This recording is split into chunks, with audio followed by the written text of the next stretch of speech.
ഏറെ ഔഷധഗുണമുള്ളതും അതിലുപരി സ്വാദിഷ്ടവുമായ നാടൻ കൂവ അഥവാ ലാത്തിക്കൂവ തൻ്റെ കൃഷിയിടത്തിൽ കൃഷി ചെയ്ത് ശ്രദ്ധ നേടുകയാണ് ചെർപ്പുളശ്ശേരിക്കടുത്ത് എഴുവന്തലയിൽ താമസിക്കുന്ന രാമകൃഷ്ണൻ എന്ന ഉണ്ണി.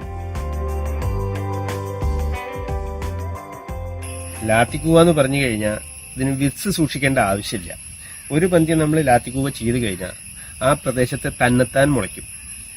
അത് മഴ തുടങ്ങുന്ന സമയത്ത്, മഴ തുടങ്ങാൻ പറഞ്ഞാൽ നമുക്കൊരു മേടമാസം അവസാനം ഇടവാദ്യം അതിന്റെ ഈ മുളകൾ ധാരാളം മുളയ്ക്കാൻ തുടങ്ങി മഴ ഇങ്ങനെ മൂടി നിൽക്കുന്ന സമയമായി എന്ന് കണ്ടു കഴിഞ്ഞാൽ നമ്മൾ ആദ്യം ചെറിയ ഒരു 1.5 അടി വീതിയിൽ കൂമ്പിച്ച ഏരി എടുക്കുക. കൂമ്പിച്ച ഏരി എന്ന് പറഞ്ഞാൽ ഇങ്ങനെ മോൾ ഭാഗം ഉരുണ്ട രീതിയിലായിരിക്കണം.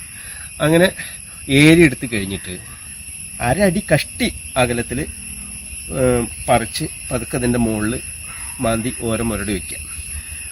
രണ്ടാമത് വെച്ച് കഴിഞ്ഞതിന് ശേഷം ഇത് അങ്ങോട്ടും ഇങ്ങോട്ടും മറിയാതിരിക്കാൻ 2 പുറത്തുനിന്നും ഈ ഏരിയെ ഒന്നും കൂടി നേരേക്കാം. അപ്പോഴും ഏരിക്കൊരു പ്രത്യേകത ഉണ്ട്. ഏരി എപ്പോഴും മോള് കൊണ്ട് കൂടി അടികൊണ്ട് വണ്ണുള്ളതായിരിക്കണം. എന്ന് പറഞ്ഞാൽ മുതരമണി ടൈപ്പായിരിക്കണം ശരിക്കും ഇതിൻ്റെ ഏരി. അങ്ങോട്ട് നമ്മുടെ വീട്ടിൽ നെല്ല് കുത്തുന്നുണ്ടെങ്കിൽ അതിൻ്റെ ഉമി ആണ് ഇതിൻ്റെ വളം.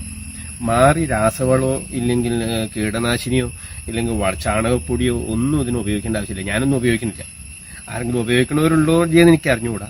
നമ്മൾ ഒന്നുകൂടി കൊയ്ത്ത് കഴിഞ്ഞ സമയത്ത് പതിരുണ്ടെങ്കിൽ ഈ പതിരോ അതിലൊക്കെ ഏറ്റവും നല്ലത് ഉമിയാണ്. പതിരായി അതിൽ മുളയ്ക്കും, മുള വരും, ഞാറ് പോലെ ഇങ്ങനെ മുളച്ചു നിൽക്കും. അതിലേക്ക് നല്ലത് ഉമി ഇട്ട് കൊടുക്കാം.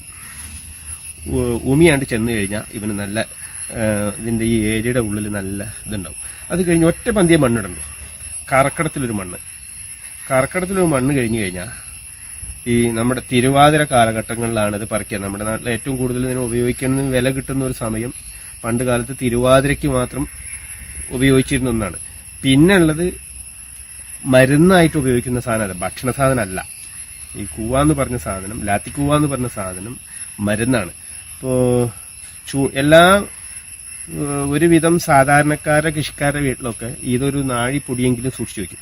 കാരണം നമുക്ക് ഈ മൂത്രം പോവാൻ വിഷമം ഉണ്ടാവുന്ന സമയത്ത് ഇതൊരു സ്വല്പം വെള്ളത്തിൽ, ഒരു ഗ്ലാസ് വെള്ളത്തിൽ ഒരു സ്പൂണ് പൊടി കലക്കി ചൂടുവെള്ളത്തിൽ കലക്കി നമ്മളാണ് കുടിക്കുകയാണെന്നുണ്ടെങ്കിൽ പിറ്റേ ദിവസത്തേക്ക് മൂത്രം നല്ലോണം പടപടപടാന്ന് പോയിക്കൊണ്ടിരിക്കും.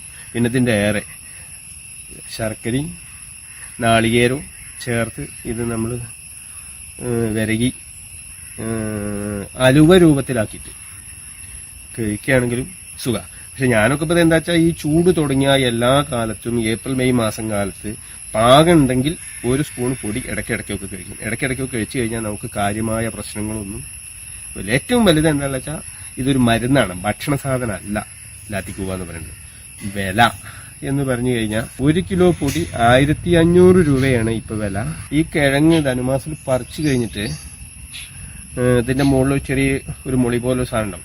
ഇതിനൊക്കെ കളഞ്ഞ് 2 തലയും മുറിച്ച്, ഈ 2 തലയും മുറിക്കുന്ന സമയത്ത് അതിന്റെ ഈ ചെടിയോട് ചേർന്ന് നിൽക്കുന്ന ഭാഗം മുറിച്ചത് എന്ത് ചെയ്യുക, അതിനെ കൊണ്ടുപോയിട്ട് നമ്മളൊരു കുഴിയിൽ പതുക്കെ ചെറിയ കുഴി കുത്തിയിട്ട് അതിലിടുക. എന്നാൽ അതിപ്പോൾ നൊക്കെ മുളയ്ക്കും. അതൊക്കെ മുളയിട്ടാൽ വരിക. ഇത് നന്നായി കിഴങ്ങ് നേരെ കഴുകി നേരേക്ക് വെള്ളം വാർന്നതിന് ശേഷം ഇത് മരോരലിൽ ഇടിക്കണം. കല്ലോരലിൽ ഇടിക്കരുത്. കല്ലോരലിൽ ഇടിക്കുമ്പോൾ എന്താ വെച്ചാൽ ഒലക്കയ്ക്ക് ഇരുമ്പിന്റെ കാതും മറ്റത് കല്ലും ആവും. അപ്പോൾ ഇത് രണ്ടും കൂടി ആവുമ്പോൾ ഈ കല്ലിന്ന് ചെറിയ ശകലം പൊട്ടാം. അപ്പോൾ അത് നമ്മൾ കഴിക്കുന്ന സമയത്ത് ഇങ്ങനെ കരകരപ്പൊക്കെ തോന്നാം. അപ്പം മരോരലിൽ ഇടിച്ചു കഴിഞ്ഞിട്ട് നല്ല ഇടിച്ചു കഴിഞ്ഞാൽ അടുത്തൊരു വലിയ ചെമ്പ് വയ്ക്കാം. അതിൽ വെള്ളം നിറയ്ക്കുക. അതുകൊണ്ട് അതിൻ്റെ മുകളിൽ തുണി കെട്ടുക. തുണി ഇങ്ങനെ ഒരു തുണി നല്ല ഈ ഈരയുടെ തോർത്തൊക്കെ ആണെങ്കിൽ കൂടുതൽ നന്നായി. അതുകൊണ്ട് ഈ ചണ്ടിയെ അതിലിങ്ങനെ ഇട്ടുക, ഒരുപാട് ഇളക്കുക. പിന്നെ അതുകൊണ്ട് അതിനെ പിഴിയുക, പുറത്തേക്ക് വയ്ക്കുക, വീണ്ടും ഇടുക, പിഴിയുക. ഇതിനെ വീണ്ടും ഇടിക്കണം. അങ്ങനെ 3 പന്തി ഇടിച്ചിട്ട് ഈ പൊടി ഇങ്ങനെ ഇതിലാക്കുക. ഇതാക്കി ഇപ്പം നമ്മൾ വൈകുന്നേരത്തൊക്കെ അധികം ഇത് ഉച്ചരിഞ്ഞ് തുടങ്ങിയ ഒരു സന്ധ്യയാവും കഴിയാം. ഒരു 10-11 മണിക്കൊക്കെ തുടങ്ങി കഴിഞ്ഞാൽ കുറച്ച് കൂവയൊക്കെ ഉണ്ടെങ്കിൽ ഇത് കഴിയുമ്പോഴേക്കും ഒരു 4 മണിയൊക്കെ ആവും. ഇതങ്ങനെ ആ ചെമ്പോട് കൂടെ അവിടെ വെക്കാം. ഈ കലക്കലും പിഴിയലും ഇതൊക്കെ കഴിഞ്ഞ് അതവിടെ ഇരുന്നോട്ടെ. പിന്നെ അവിടേക്ക് നോക്കണ്ട. നമ്മൾ ഒരു 4-5 മണിക്കൂർ കഴിഞ്ഞതിന് ശേഷം ഇത് നേരെ നമ്മൾ പുഴയിൽ വെള്ളം കയറിയിട്ട് ചളി ഊറിയ മാതിരി ചെമ്പിന്റെ അടിയിൽ ഊറിയിട്ടുണ്ടാവും. ഈ ചെമ്പിന്റെ അടിയിൽ ഊറിയതിന് എന്ത് ചെയ്യുക, പതുക്കെ ചെമ്പങ്ങ് ചെരിക്കുക. ചെമ്പങ്ങ് ചെരിച്ചു കഴിഞ്ഞാൽ ഈ വെള്ളം അങ്ങ് പോയി കഴിഞ്ഞാൽ അടിയിലെത്താറാകുമ്പോൾ കുറച്ച് പൊടി ഇതും കൂടി കലങ്ങി നിൽക്കുന്നുണ്ടാവും. അതിനെ വേഗം വേറൊരു ചെമ്പിലേക്ക് ഇങ്ങോട്ട് പതുക്കെ ഒഴിവാക്കുക. മറ്റത് എന്ത് ചെയ്യുക, കഷ്ണം കഷ്ണം പോലെ മുറിച്ച് തുണിയിൽ വെയിലത്തിടുക. തുണിയിൽ വെയിലത്തിട്ട് നന്നായി ഉണങ്ങണം. എത്ര വർഷമായിരിക്കും, കാലാവധി ഇല്ല അതിന്. ഒരു കെമിക്കലോ മാറിയുള്ളതോ ഒന്നും വേണ്ട. കാറ്റ് കിടക്കാത്ത പാത്രത്തിലാക്കി നേരെ മൂടി അടച്ചട വെച്ച് കഴിഞ്ഞാൽ പിന്നെ എത്ര കാലം വേണമെങ്കിലും അതവിടെ ഇരിക്കും.